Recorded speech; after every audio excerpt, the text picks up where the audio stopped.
গোলগুলো দেখে নিই। প্রথম গোলটা দুর্দান্ত একটা গোল পঙ্কজের, বিশ্বমানের গোল বলবো, ফ্রি কিক সেকেন্ড পোস্টে চলে যায়। এইটা হচ্ছে ওই মহিতোষের গোল, এটাও কিন্তু একটা দুর্দান্ত গোল। অর্থাৎ একটা বিশ্বমানের গোলকে আর একটা বিশ্বমানের গোল দিয়ে জবাব যেন দেওয়া হলো। এবং যে গোলটা এই গোলটার ইসরাফিলের যে প্লেসমেন্ট ছিল, ওয়েট করেছিল, এটা একটা কম্বিনেশন প্লে, অনেক প্র্যাকটিস করলে তবেই হয়। এটা দেখুন ফ্লিকটা করেছে এবং যে টাইমিং ও রানিংটা পেতে বুদ্ধিমান খেলোয়াড়ের গুণ। এবং এই যে মাইনাসটা বলো মহিতোষের, অর্থাৎ এই যে ইসরাফিলের, এটাও কিন্তু একটা খুব ভালো গোল। এইসব গোল দেখতেই মাঠে দেখুন, না দেখে জাস্ট ওর আইডিয়ার ওপর রেখে দিয়েছে ইসরাফিল। তত আমরা দেখে নিই আজকের ম্যাচের সেই সচিত্র বিবরণ, অর্থাৎ হাইলাইটস, ঝলক যেটাকে আমরা বলে থাকি, নির্বাচিত অংশ। প্রথমেই একটা ফ্রি কিক ছিল যেটা সরাসরি গোলরক্ষকের কাছে গিয়েছিল মোহামেডান স্পোর্টিংয়ের। এই সময় একটা হেড যেটা পেছন থেকে এসে করেছিলেন ওই দিনেশ মিতেই। তারপর ইসরাফিলের একটা মাইনাস ছিল, সেক্ষেত্রে বল চলে যায়। সজলের একটা শট গ্রাউন্ডার ছিল, গোলের মধ্যে ছিল না।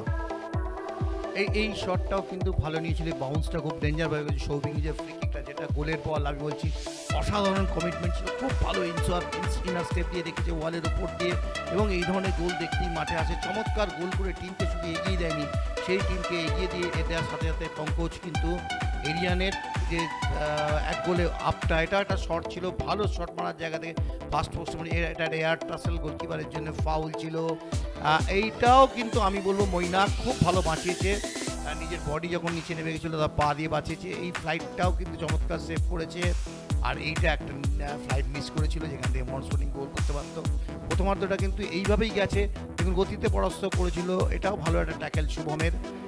এবং এই জায়গায় যেটা পেয়ে গেছিলো রিন্টু, এই শটটা কি গোলে রাখতে পারলে খুব ভালো হতো। এবং মিঠুনের, এটা পঙ্কজের শট ছিল, এই ডান দিক থেকে কর্নার, এই হেডটা ঠিক হাফ টাইমের আগে এই হেডটা কিন্তু মিস করে গেল হচ্ছে আমাদের দিনেশ। এইভাবেই ফার্স্ট হাফ গেছে। সেকেন্ড হাফে মোহামেডান স্পোর্টিং মহিতোষকে নামায় এবং মহিতোষ নামার পর খেলার কিন্তু একটা চমৎকারভাবে গোল করে ম্যাচে মহিতোষ মোহামেডান স্পোর্টিংয়ে ম্যাচে ফিরিয়ে দেয়। এবং এটাই আমি বলবো আজকের খেলার টার্নিং পয়েন্ট। এখান থেকেই মোহামেডান স্পোর্টিং খেলার মধ্যে পুরো ফেরে, অসাধারণ একটা গোল।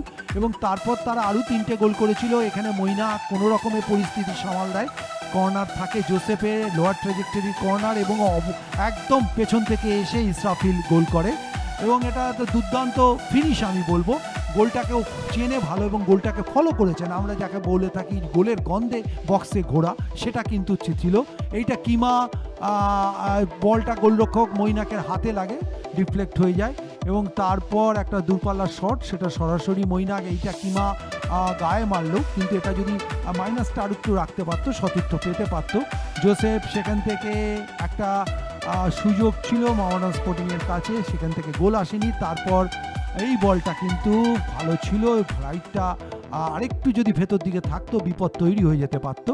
এখান থেকে কিন্তু দারুণ একটা গোল ইসরাফিলের, এবং এক্ষেত্রে অ্যাসিস্ট করেছিল ওই মহিতোষ। দেখুন মহিতোষের অ্যাসিস্ট থেকেই কিন্তু গোলটা করে যায় ইসরাফিল, এটা দলের 3 নম্বর গোল। এবং তারপর ইসরাফিল আজকে আরও একটা গোল করেছিল এবং খুশি মোহামেডান স্পোর্টিংয়ের রিজার্ভ বেঞ্চ, উদ্বেলিত, আনন্দিত।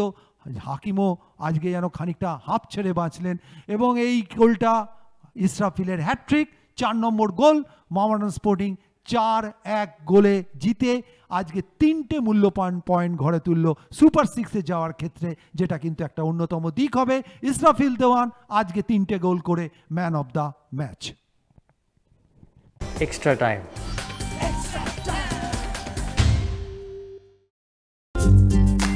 লেটেস্ট নিউজ আর এক্সক্লুসিভ ভিডিওর সঙ্গে আপডেট থাকতে এখনই সাবস্ক্রাইব করুন আমাদের ইউটিউব চ্যানেল। বেল আইকনে ক্লিক করতে ভুলবেন না যেন।